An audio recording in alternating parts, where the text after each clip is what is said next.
Este vídeo tem como intenção trazer um breve resumo sobre conjuntos. Então, como definição, é juntar os elementos de acordo com uma característica. Na matemática, a ideia dos conjuntos é juntar os números em grupos, separar em grupos de acordo com características, e nessa organização buscar resolver fatos e também buscar modelos de otimização de situações do dia a dia. A representação de conjunto pode acontecer de várias formas. Normalmente, quando aparecerem poucos elementos, ou entre dois elementos não houverem infinitos elementos, a gente utiliza chaves, diagrama ou propriedade. Então, entre chaves é nesse formato, onde a gente enumera os elementos, assim como em diagrama. Aqui, no caso, uma circunferência, pode ser um retângulo, qualquer outra figura geométrica. E em propriedades vai descrever a característica daquele conjunto, ou a característica dos elementos que vão compor esse conjunto. Quando se tratar de infinitos elementos, entre dois elementos, digamos que aqui em cima, nesse conjunto A, eu estou trabalhando só com números naturais. Entre o 3 e o 4, não tem nenhum natural, não tem elemento entre o 3 e o 4. Mas quando eu começar a trabalhar com números reais, entre o 3 e o 4 haverão infinitos números reais. Assim, não será possível mais a utilização desses conjuntos ou dessas formas para representar esses tipos de conjunto. Então, faz-se necessária a utilização de retas, os chamados intervalos reais.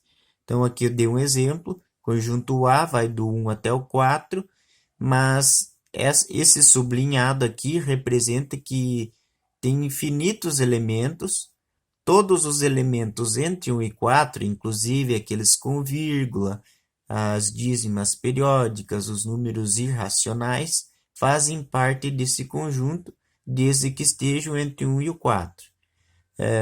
O 4 faz parte desse conjunto porque ele está com a bolinha fechada, enquanto o 1 não faz parte desse conjunto porque está com a bolinha aberta.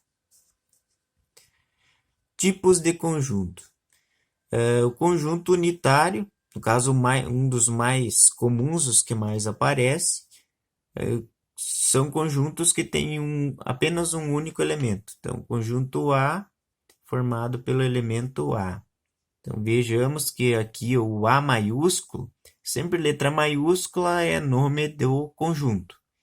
Letra minúscula, elemento de um conjunto. E o conjunto vazio é aquele que não tem elementos. Então, conjunto unitário, um elemento, conjunto vazio, nenhum. Os símbolos de representação do vazio é as chaves sem nenhum elemento dentro, ou essa letra grega, que é o φ, que também representa conjunto vazio. Cuidado que eu não posso utilizar os dois ao mesmo tempo, ou devo usar um ou outro. Se colocar esse símbolo dentro das chaves, não vai ser um conjunto vazio, e sim um conjunto unitário. Tá? Então tem que ter cuidado. Ou usa um, ou usa o outro, ou ainda pode utilizar o diagrama sem nenhum elemento dentro. Então o diagrama, só a bolinha ali, também vai representar um conjunto vazio. A pertinência é dizer se um elemento está ou não dentro de um conjunto. Então, se ele está dentro do conjunto, a gente usa o E, que significa pertence. Caso contrário, a gente usa o E com um tracinho, que daí ele vai significar não pertence. Então, vamos a um exemplo aqui. O conjunto A tem 1, 2, 3 e 4 como elementos. Então, o 1 pertence a A, porque 1 está dentro do A. Assim como o 3. 3 está dentro do A, 3 pertence a A. Mas o 5 não pertence a A, porque o 5 não está dentro do conjunto A. Nessa outra representação, nós temos conjunto B, que vai do 8 até o 10, porém o 8 não pertence a B, por causa da bolinha aberta. Mesma coisa que eu falei lá em cima, no exemplo das retas geométricas. Aqui também acontece, a bolinha aberta no 8, o 8 não pertence a B. Bolinha fechada no 10, quer dizer que o 10 está nesse conjunto, então 10 pertence a B. O 9,5 está entre o 8 e 10, e como há um sublinhado entre 8 e 10, diz que todos os números entre eles, os infinitos números que tem entre eles, fazem parte desse conjunto. Então, 9,5 pertence a B por essa situação. Porém, o 11 não pertence a B, porque o 11 está à direita do 10. E a direita do 10 não tem nenhum sublinhado. Ou seja, o 11 não pertence a B. Subconjuntos. Subconjunto é quando um conjunto está dentro do outro. Então, coloquei dois conjuntos aqui, o conjunto A e o conjunto B. Vejamos aqui que o 1, 2 e 3, que é o elemento A, está dentro do B. Então, quando isso acontece, quando um conjunto está dentro do outro, a gente diz que o A está contido em B, porque o A está dentro do B. Ou o B contém A, porque o B tem o conjunto A. Então, a gente vai usar ou esse símbolo aqui. Tá? E sempre a gente lê da esquerda para a direita. A está contido em B. B contém A. Sempre é da esquerda para a direita. Coloquei também aqui um desenho onde mostra o A e o conjunto B. Então, aqui a gente vê, é bem notável que o A está dentro do conjunto B. O A é 1, 2 e 3, o B é o 0, 1, 2, 3, 4 e 5. Então, o A está dentro do conjunto B. Tem que ter um cuidado em relação aos símbolos, quando usa um, quando usa o outro. Quando se trata de elemento e conjunto, a gente usa o pertence ou não pertence. Quando a gente trata conjunto e conjunto, a gente usa o está contido ou contém. Trocando esses símbolos vai dar errado, por mais que na fala parece que esteja certo. Veja assim, se eu tentar dizer que o A pertence a B, parece que está certo, mas não está correto, porque eu estou usando dois conjuntos, e quando usa dois conjuntos, uma comparação de dois conjuntos, eu tenho que usar ou está contido ou contém. Veja esse outro caso. Se eu tentar dizer que 1 está contido em A, dá vontade de dizer. A gente até pensa que está certo, mas não está certo. Porque quando trata elemento e conjunto, nós temos que usar pertence e não pertence. Então, tem que cuidar quando utilizar cada símbolo, não utilizar de forma errada. Conjunto das partes é uma sequência dos subconjuntos. Então, ele é a quantidade de subconjuntos que podemos formar a partir de um conjunto. Então, como a gente viu antes, no exemplo anterior, o A estava contido em B. Então, o A é um subconjunto de B.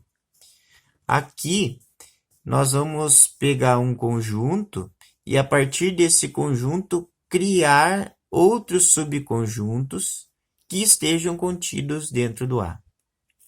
Mas antes disso, é importante saber o que significa NDA, PDA e NDPDA.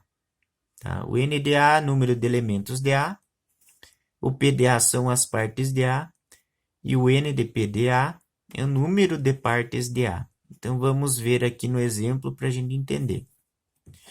Então, aqui o primeiro NDA é o mais fácil. Número de elementos de A.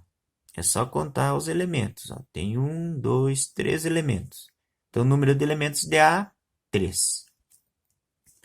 Agora, as partes de A. Eu vou pegar cada elemento do A e vou formar subconjuntos de A. de forma que esses subconjuntos estejam contidos no A.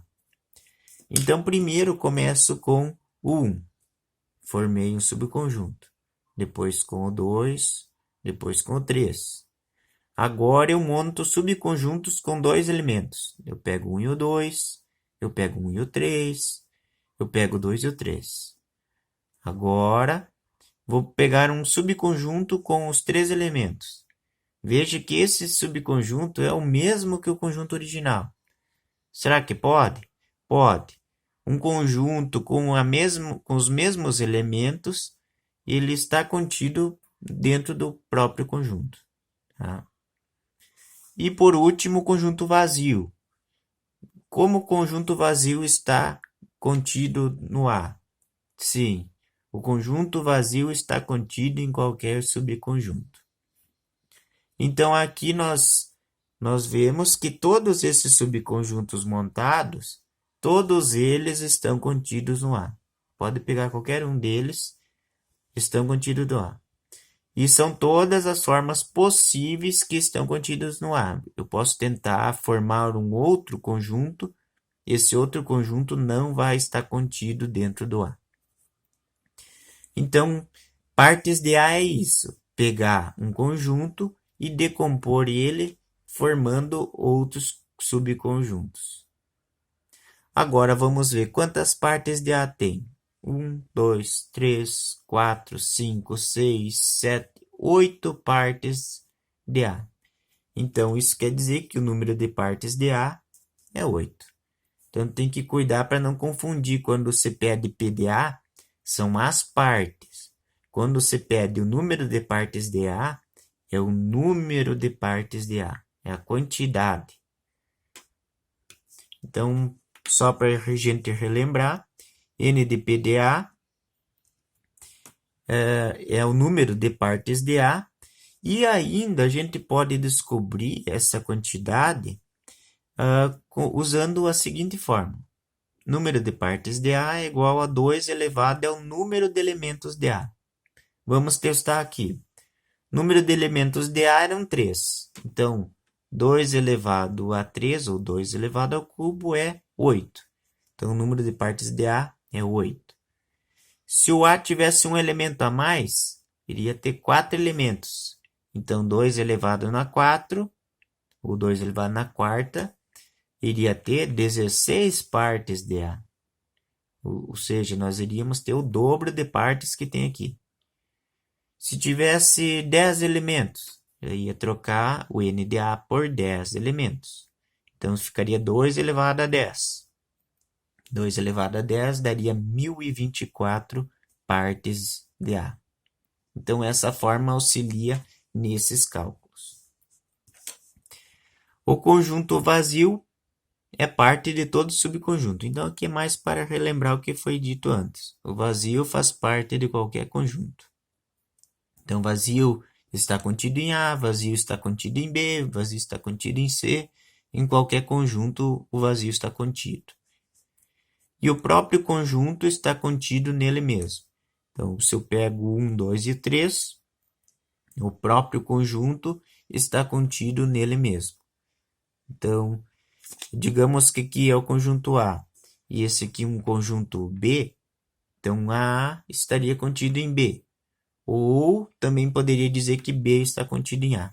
Eles têm a mesma quantidade de elementos, os mesmos elementos, então um está contido no outro. Então, essas são as informações sobre o conjunto das partes.